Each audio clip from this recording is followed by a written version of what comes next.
juda ham yomon boshlandi deb, moralniy og'ir nima bilan, xabar bilan boshlandi. Bu juda ham ko'pchilik eshitgan bo'lsanglar kerak, tojikistonlik kichkina bolacha 10 yoshli bolani bitta mraz, natsist iploslarning oilasidan bo'lgan bitta haromi pichoqlab o'ldirdi. O'ldirishiga sabab bu o'sha bolachani boshqa millatdan kelgani, ruskiy bo'lmagani. Menga bu shunaqa yomon ta'sir qildi. Kun bo'yi boshim og'rib, men bu mashtumda turdi-da, anaqa, yig'lagim kelib. Uncha yana menga juda ham katta ta'sir qilgan narsa bu bola, o'g'lim yoshidek bolacha. Bu hayotdan hech qanaqa bir nimasi yo'q, xabari yo'q, kimligidan ham xabari yo'q. Nima deydi? Qanaqa bir gryazniy dunyoda yashayotgandan xabari yo'q bolacha. Keyin onasi ham eri o'lganiga 3 yil bo'lgan ekan. O'sha maktabda уборщица bo'lib ishlarkanda o'zi.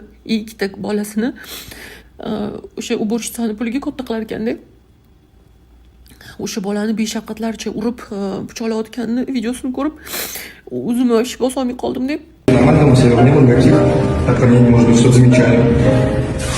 Комментарий не даем, вопросы не отвечаем. Onasidan so'rashyapti-da, siz nima deb o'ylaysiz? Bolangiz qilganda qanaqadir bir nima deydi, отклоненияsi bormidi? Salgina bu problemasi bormidi miyasida desa, onasi insasini qotirib makiyaj qilishga, labini bo'yashga anaqa topgan ichida buruni bolasini urib pichoqlab o'ldirib qo'ydi bolang, iplos. Basharasini ko'rib cho'ng oldim. Mana shu ota-onasini ham qo'shib qamash kerak, o'sha retsidivist bolasiga qo'shib.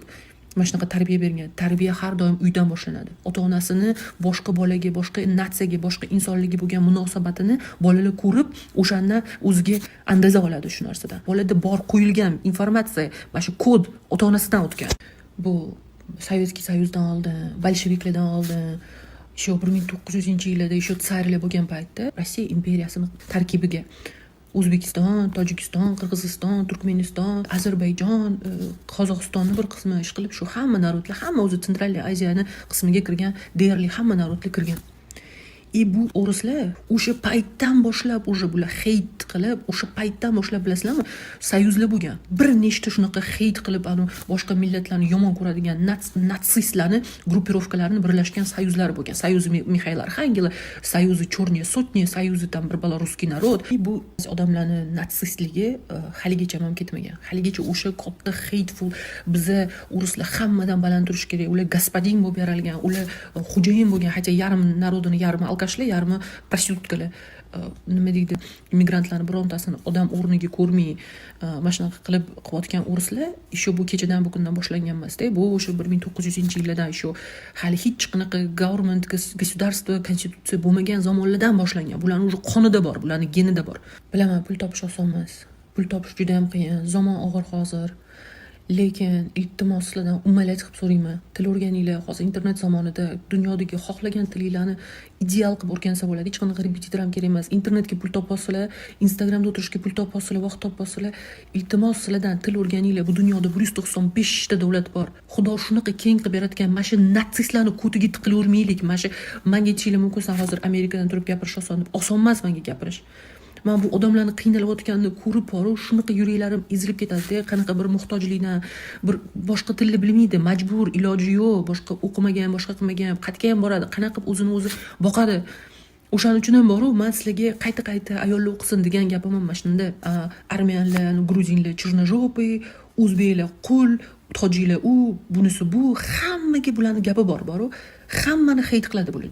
Даже Amerikaga kelib ham kechagina kelib o'zi buqqi ham, tilli ham bilmaydi, hech baloni bilmaydi-da. Kelib o'tdi o'zi manikyurshik bo'lib ishlayapti. Erkak kishi bo'lib turib manikyur qilyapti-da, boshqa ayollar, o'sha ayol bilan g'iybatlashib, o'zbeklarni, tojiklarni g'iybatini qilyapti. Смотри, во что превратили Бруклин.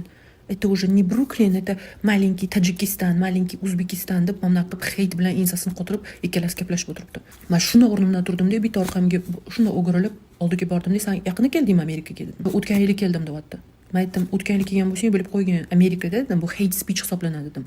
Har bitta natsiyani, har bitta tilda gapiradigan odamni o'zini huquqi bor bu yerda. Bu yerda hamma teng huquqli, bu yerda sanani Uruston emas dedim. Natsistki bunaqa gaplaringni o'sha yoqqa borib gapirasan dedim, dalsha. Hozir men politsiyani chaqiraman, senga hate speechga report qilaman dedim. Hamma salon menejeriga kelib ham kechirim so'rashdi. Hamma kelib, uzr bunaqa demoqchi emas edi, unaqa demoqchi emas edi. Bu iploslarni sirrazu joyiga qo'yib gapiringlar. Xomatent bo'lib ishlaydigan ayollarga ham aytmoqchiman. Agar sizlarga o'sha o'ris kampirlar, hamma o'sha nimalar sizlarga agar hate speech qilsa, bironta sizlarni kamsitirgan gap gapirsa, ko'tarilinglar, kuchinglar bor sizlarni, tilinglar bor, klientimni yo'qotaman, pul yo'qotaman deb nimanglardan voz kechmanglar, ish topiladi. Unaqa xomatent nimalar tiqilib yotibdi. Aytinglar, bu rasist kampirga men bormayman deylar, men ishlamayman deylar. Gapiringlar shu narsani. Jimgina voy ishim yo'qotib qo'ymay, voy mayli, mendan katta-ku demanglar. Natsist, rasist, unaqa hechul odamlarni katta kichigi bo'lmaydi. O'zini kutini o'zi yutsin, o'zi o'sha yerda o'lib yotursin, chala anaqa bo'lib. O'shalarning bolasi o'zi kelib o'zi qarasin. Приезжие чурки приехали сюда, всю родню сюда тащат свою.